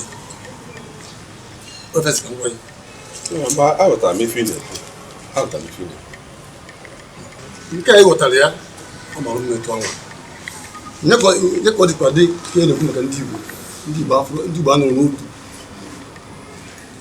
inebe anya etu esi kwuo ya ma na oge ebutekwa ndị na-akpọ ọgbata ufe ife a bụ ife dịbụrụ gboo a na-ekwu ya mana o kwe m nghọta ka akpụsụ si kwu oge ga-eru mgbe ụmụ Izrel ga-echekọta ọnwụ n'obodo Izrel. Ọ dị mma, ọ nwe ife m chọrọ ịjụ gị etu anyị si kọwasị gị nya ịghọtara ife nnekwu ọ bụrụ na iche na ma isi ajụsị ọzọ m ma ọfụma ọ na nnekwu eri mba aghọtara m ya ọfụma mana ọ ka mma usoro obi gị jee etu ọnwụ. Mana kedu ka m ga-esi malụkwanụ ma ọ bụ fụ eze a na-ekwu maka ya ihe ekpe ekpere isi ike ka Chineke kwụwara gị ife si eme ebe ahụ ịfụzi eze onyere gị aka kwụwara gị ije gị adụrụ ezigbo ije mụnwa ga-anọkwara n'ekpere gị ekpere na-akwado gị n'ekpere ka ije nke ọma.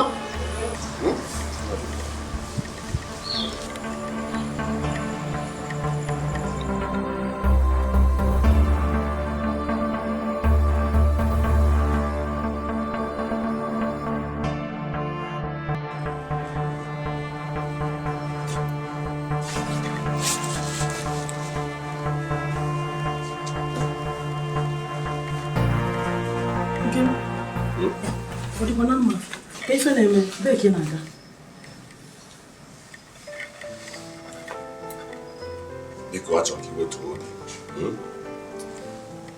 ife a ga-agwa gị welu mmụọ wee ghọta ya aghọtana ya n'uche nke mmadụ kemgbe mụ na anyị na-abụ n'ụbadị na nwunye asị na ugo ngasị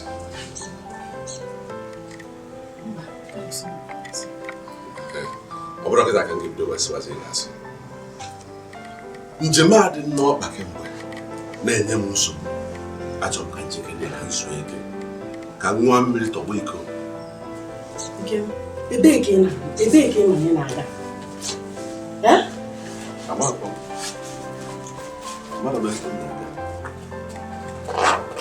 kama na ife mma bụ na onu a nna anụ egosi m ebe m ga-eje ọ ga-agba m ebe m ga-eje mgbe ọbụla onu ịpụkwa ebe m ga-ejikọkwa ndị bụ ụlọ maka amụm ihe na-eme gị ya ọnwụ ife mee gị mmadụ akpọkwana n'afa mma agwakwụfa na gị na uche gị anọrọzi maka ga nụrụ onu ifu atụrụ achọ gị achọ mmadụ ajụkwana m ọ bụbụkwa m gị n'anya nwere ife na-eme m eji m uche m nke a na-ejekwu njem o nwere ife ga-eme m ga-ejesi anata ọ dị mma mgbe ị ga-ejesi wee bata gafere m na nwa gị marụ na m ana be nna m ị na-anụ ya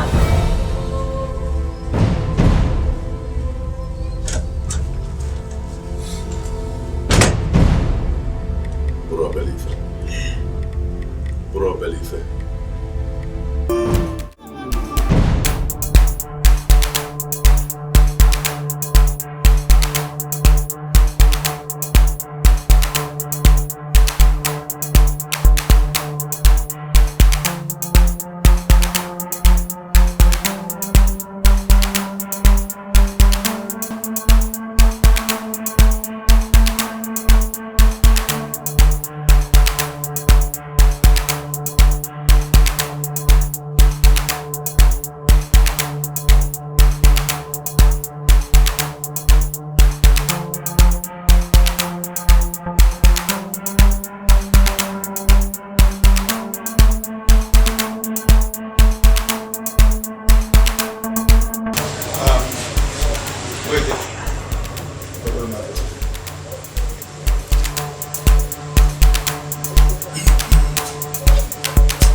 Chukwu okike ekele gị. Ụzụ na-akpụ ndụ ekele gị. Eke bịa taa ọjị. Oye afọ nkwọ bịa n'ụta ọjị o. Asụ na ụbọchị kpatarịtarịta irikarịa. Ngene bịa taa ọjị. Anagụrụ bịa taa na ọjị. Ndị ichie ndị gara ije asị m ụnụ taa na ọjị. Nna m taa na ọjị o. Ebe ụnụ anọ na tawa na ọjị. N'ụwa na ya okpukpe mmadụ, okpukpe mmụọ ka anyị nụwa n'okpukpe mmadụ. N'ekwenụ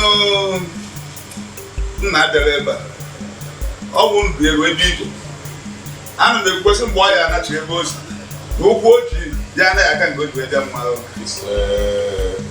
Udo taa na ọjị. Chukwu okike taa ọjị n'otu. Ka anyị taa n'ibe o. Eze ị ga-adị o.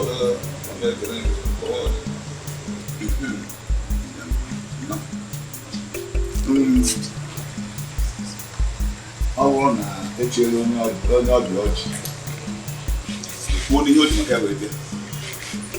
Kedu ihe bụ afa gị? Kedu ebe isi ihe chọrọ ka emere? Eze ị ga-adị o. Ị ga-achị karịa ndị nna nna gị fa ndị nọ n'oche a tupu ịbanye. Eze afọ mbụ Chiemelie Atụenyi. Abụ m onye oriri Anambra steeti a.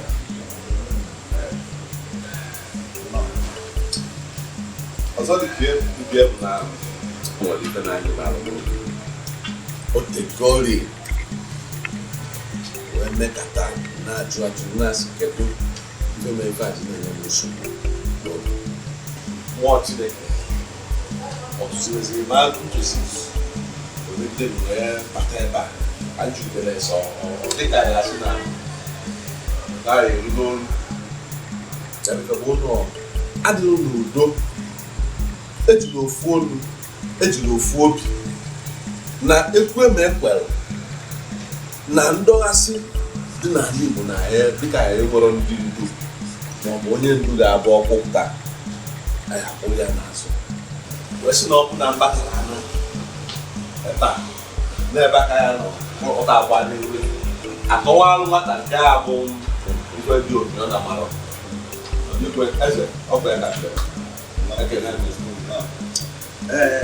Ana m eche na adịghị n'otu na tigbuo zọgbuo ma agha ma katakata ma arụ ma ekwuru bụ ilo na achị dị n'ala Igbo. Ana m eche na ọ dịkwa n'etu ahụ tupu ewee nwụọ ndị gị na-eche na ọ dịghị etu ahụ.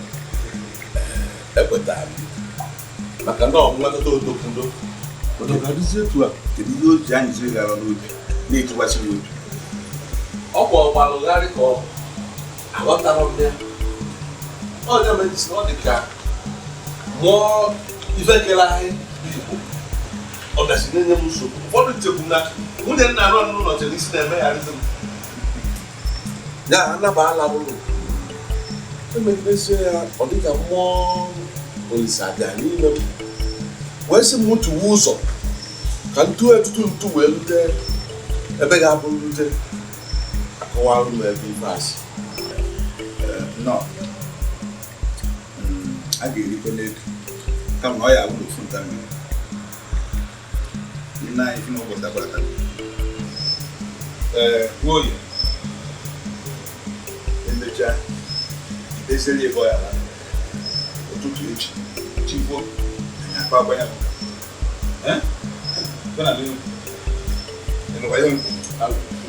anyị ekwado n'ụlọ nna anyị nchizu na chebara etu mụnwa bụ osu bụ ede gbugbo anyị dije ntị na mmiri na-asa agụ na-asa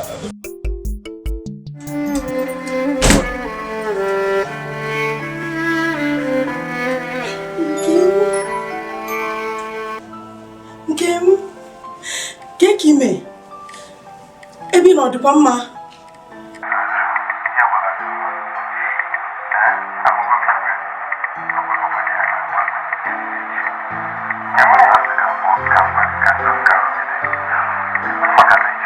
Echi dị mma, ọ na-eri nri. Ndị mma, nọ echiche gị na-echebe m.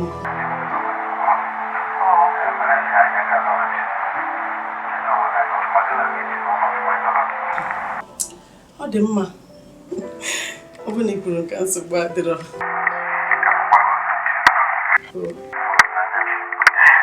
Afọ gị n'anya karịsịa. Ngwanụ ka ọ dị. Chineke daalụ. Obi ezuola m ike ugbu a. Amechi.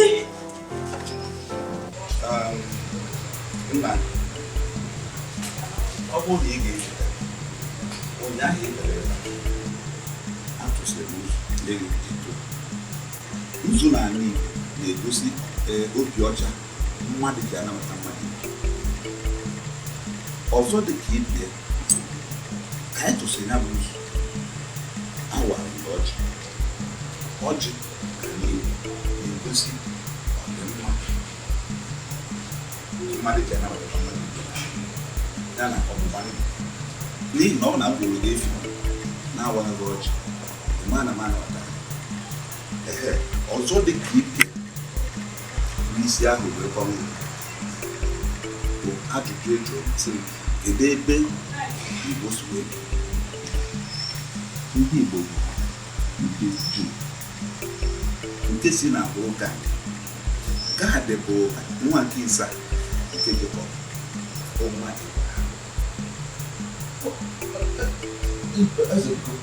Abraham nye nke anyị na-akụta n'akwụkwọ nsọ Abraham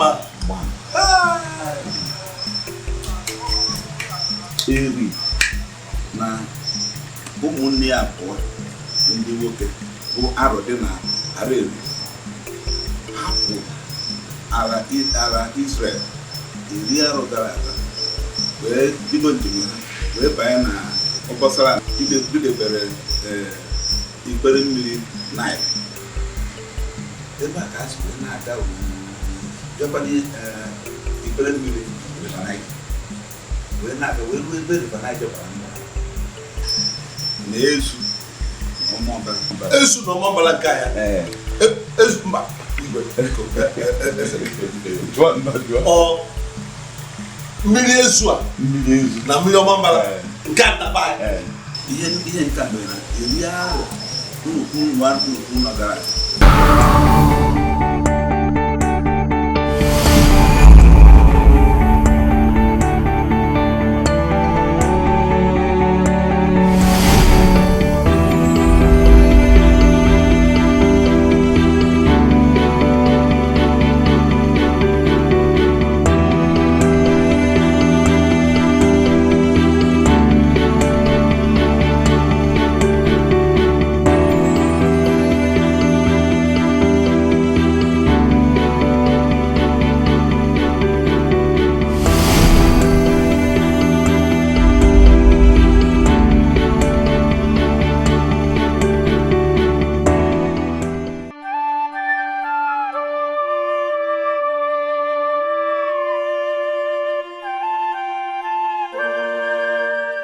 Eri and his brothers led the people to the Omambala River, and in accordance with the Jewish tradition, Eri, his brothers and followers threw the onyx stone into the river. God of our ancestors, Jehovah Yahweh, who led us to this land, we thank you, Jehovah Yahweh. Yahweh, we call on you as I throw this ornament into the water. The onyx stone is a special gold that was used to garnish the Garden of Eden. The throwing of the stone is a practice common with the Jews whenever and wherever they settle in the course of a journey. Yahweh! And so it shall be. Amen. Every Jew remembers his covenant with God, and Eri, along with his brothers and followers, are no exceptions. As soon as they are settled at the eastern basin of Omambala and Ezu River's confluence, they establish and set up an altar as a point of contact with Yahweh. O God of our fathers, we erect this altar in your honor. May the requests of your children always be answered. And may what we do not want at all not befall us. Amen.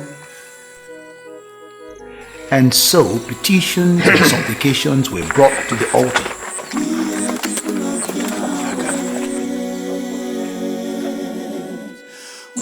Yahweh!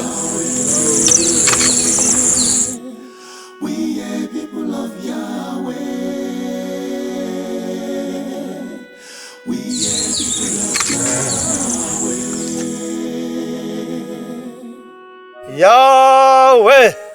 Yahweh! Yahweh! Yahweh!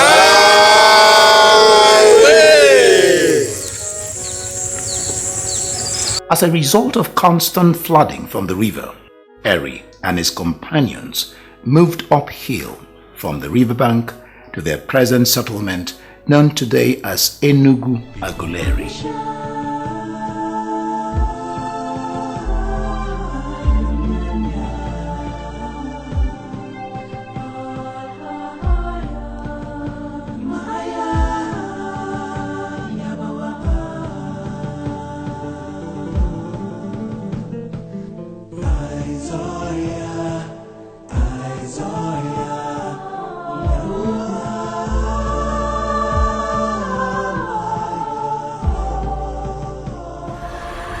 At Enugu Aguleri, Eri realizes he has reached his final destination. The town becomes the archival home of Eri and his followers' generations till date. Yahweh is thy shade upon thy right hand. The sun shall not smite thee by day, nor the moon by night. Yahweh shall preserve thee from all evil. He shall preserve thy soul. Yahweh shall preserve thy going out and thy coming in, from this time forth and even forevermore. Amen. Once again, having settled in a place they recall their final destination, they had to go back to their altar of covenant to seek Yahweh's guidance, protection, and presence among them. God of our forefathers, Abraham, Isaac, Jacob, Gad, and others, who brought us out of the land of bondage and affliction, and brought us to settle in this land flowing with milk and honey. Oh Yahweh, we thank you. Amen.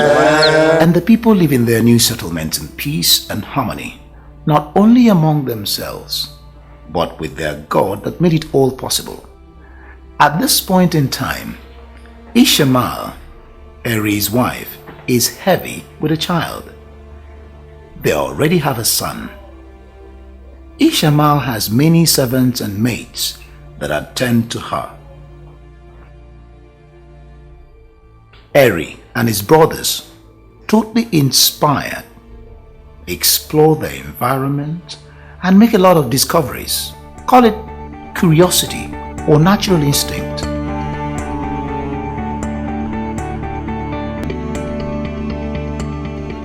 There is an inherent need to know, and in knowing comes that natural or spiritual capacity to name new discoveries. Eri not only discovers types of foods, drinks, and medicines, but he also names them for his people. Most of his discoveries are still in place and used today. Some of these include fruits, vegetables, medicines, and drinks.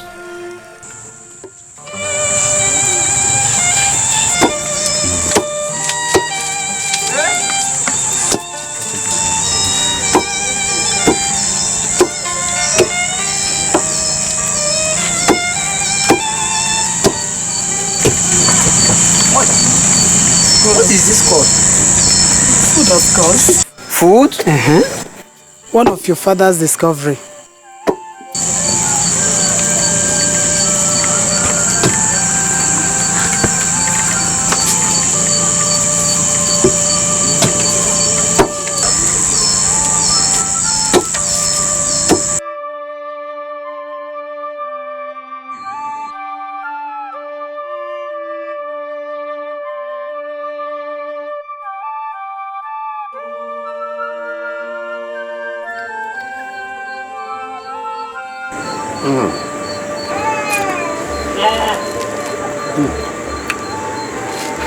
So, tell us, my brother, how did you come about this?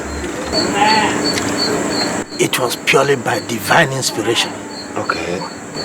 I was inspecting a piece of land where I might cultivate some of our regular food crops when I stumbled onto this shrub with its luscious green leaves. It was the leaves that attracted me. Okay. Because I thought it would make a good sauce for the condiments of the normal staple foods. Out of curiosity, I pulled out the stem and behold, the tubers.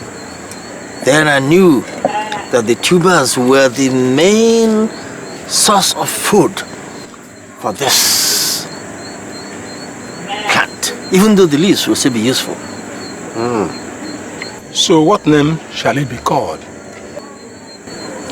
Since then, a name has always stuck to my mind. We shall call it cassava. Cassava, and it shall remain the main staple for our existence in this part of the world. Cassava. Yes. Eat, my brothers. I hope you enjoy it. Cassava. This is another of my recent discoveries. This fruit is important to me, and it interests me because it has religious and medicinal values. When you break it, you will find that it has between 3 and 7 lobes, which shows that it has spiritual value, because these numbers are spiritual numbers. Take one and look at it.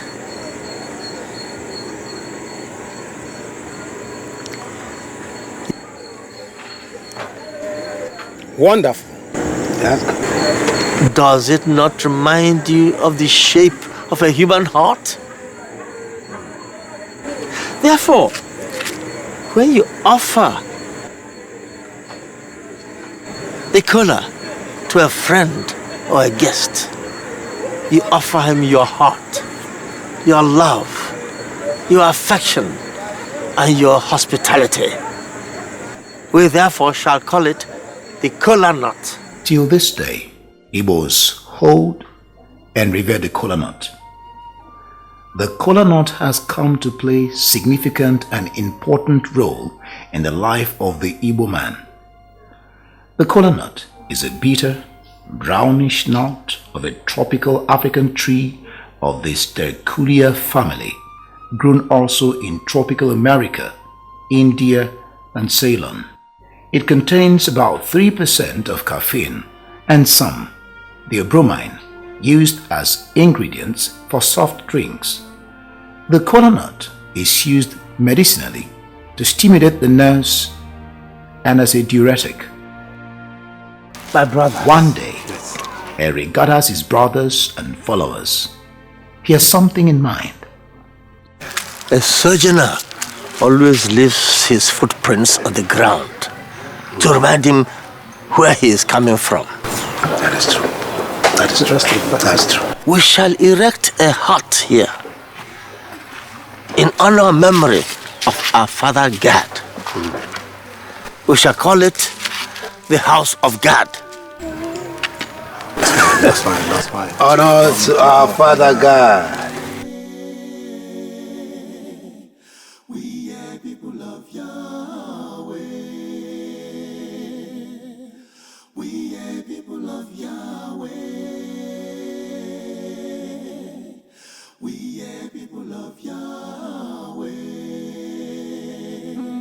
With hard work and strict supervision by Eri, the building of the house of God is finally completed.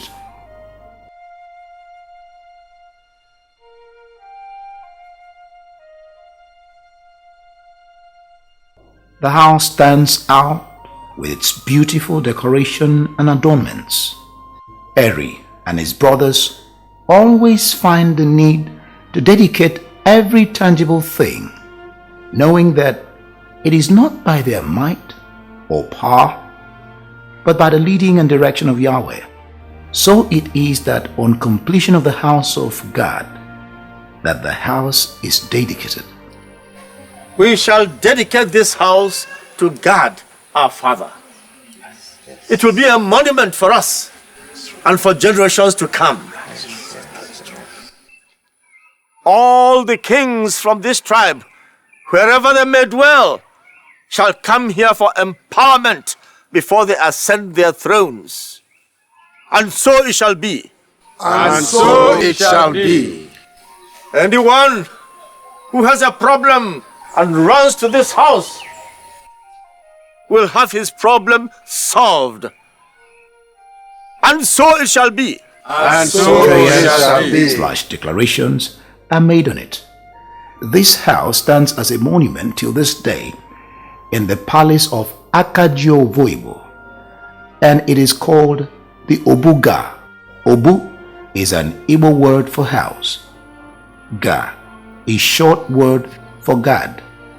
Any Igbo man or woman that has any spiritual problem and goes there to tender petition or supplication always comes out with a solution.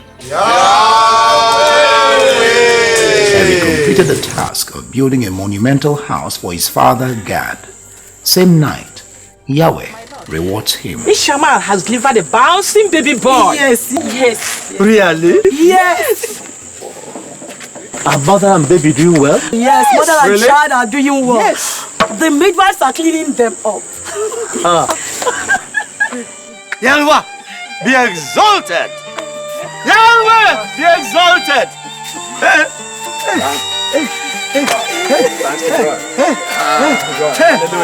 Yahweh, be exalted! Congratulations. Thank you, my brother. According to the custom of the Jews, 8 days after the birth of a boy child, he is circumcised. Now, circumcision is the cutting off of the foreskin of the penis. This is a covenant God commanded Abraham to keep alongside with his unborn generations after him, that every male with him and born unto him shall be circumcised. And to this day, all Jews and Igbos all over the world circumcise their male children.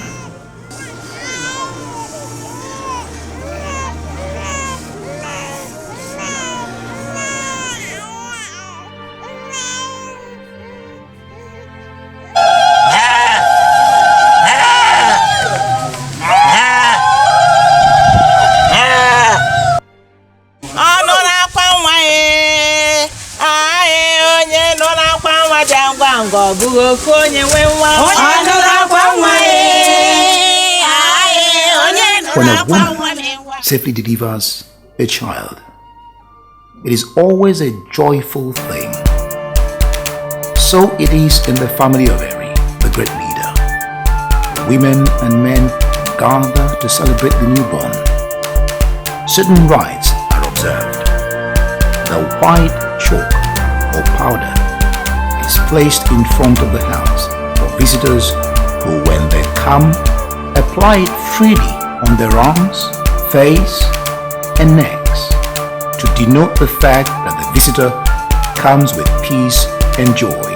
The white powder or chalk rubbed on the face, neck, or arm is an invitation to share in fruitfulness, believing that it will open the womb of barren and expecting women and younger girls present. A child coming into a home is a bundle of joy. It is Onwuamadike or Oroma, meaning celebration of a new child. Who shall we call him, my Lord? This is our custom and the law of Yahweh. In keeping with that tradition and in honor of our race, I name this boy Hippo. Hippo. Hippo.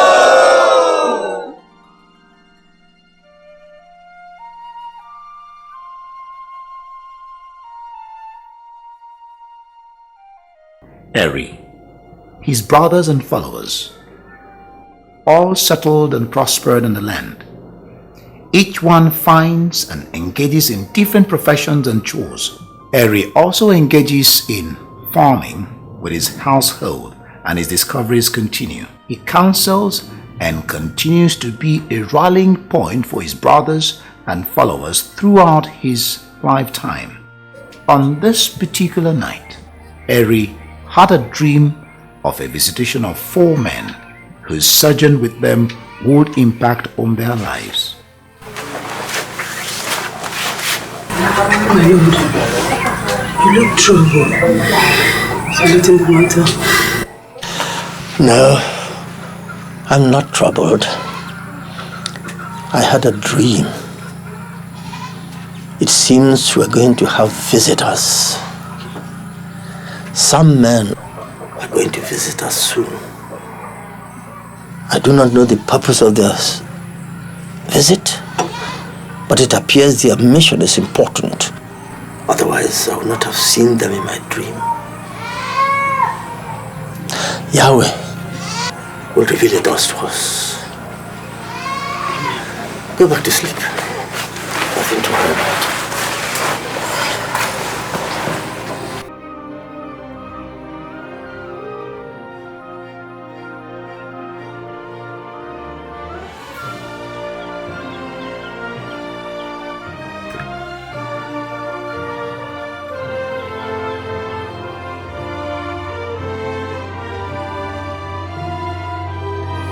Father, look at strangers coming towards us.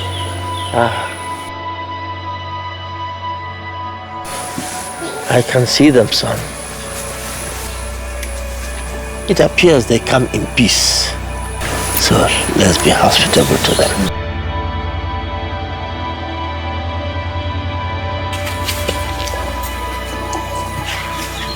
Greetings, my lord. On behalf of my family, I bring greetings to you also. Thank you.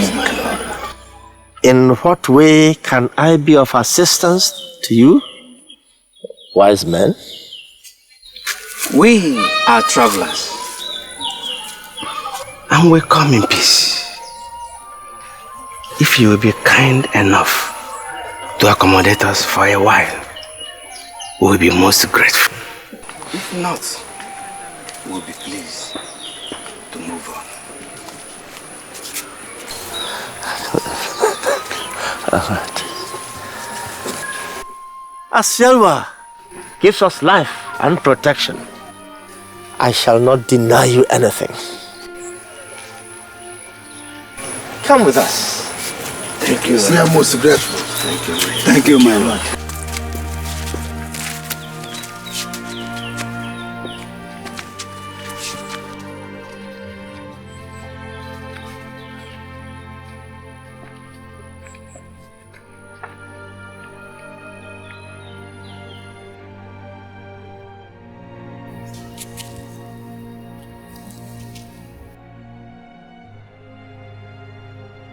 You're welcome, my lord. I can see you have company. Yes, these are our visitors. We have visitors. You're welcome, my people. Peace be unto you. Peace be unto you. And unto you too. You are all welcome to our humble abode. Please make yourself comfortable. I'll be right back.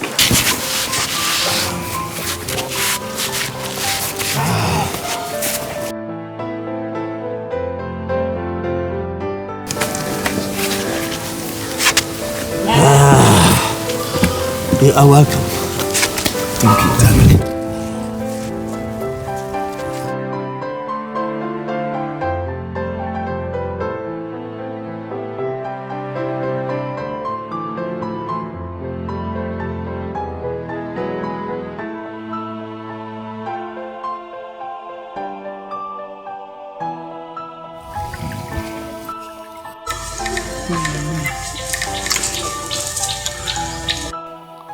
It is our tradition when people visit us to present cola to them.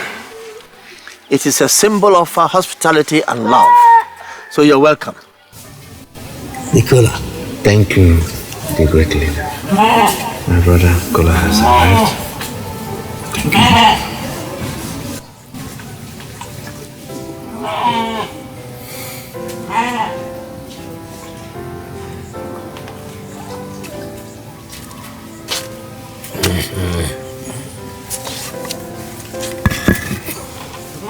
The Great One, we understand your kindness towards us. We really appreciate it. Thank you. You are welcome. May our rivers never run dry, so that our fishes will die. Eke, it shall be well with you.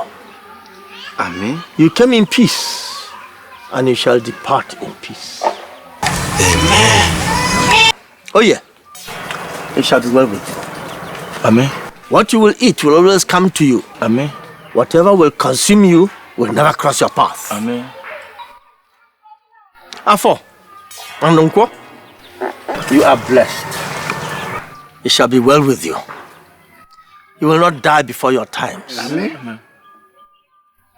We shall eat this kola and obtain life from Yahweh. Love is life. And we are eating this kola in love and mutual affection. And he who brings kola brings life. So you're welcome. Thank you.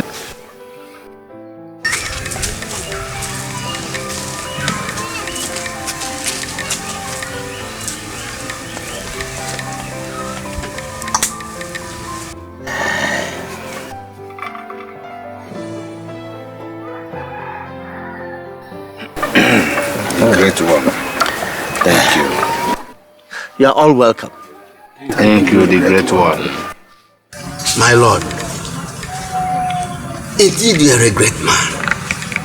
And your wisdom is far known by people.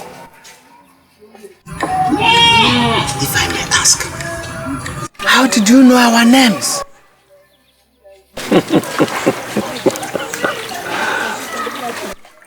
It is by divine revelation. I can do nothing on my own. Yahweh is one who guides and instructs us. You are welcome. Thank you. Thank you, brother. Yahweh. Yahweh. You're welcome. Thank you, my leader. Ụfọdụ obodo dịgasị na Nigeria sikwa na Israel anyị bụ ndị Juu. Eze nke a bụ ife igwe mmadụ anya ọkụ si mee nna na nchịkọta ihe niile egosigo m gị ọnọdụ na ebe obibi dị iche iche ebe ndị Igbo dị na ala bụ Nigeria mba niile dị iche iche onwe ihe ọzọ eze ekwudesighịkwana ya mana kezi ka anyị bụ Igbo si wee gasị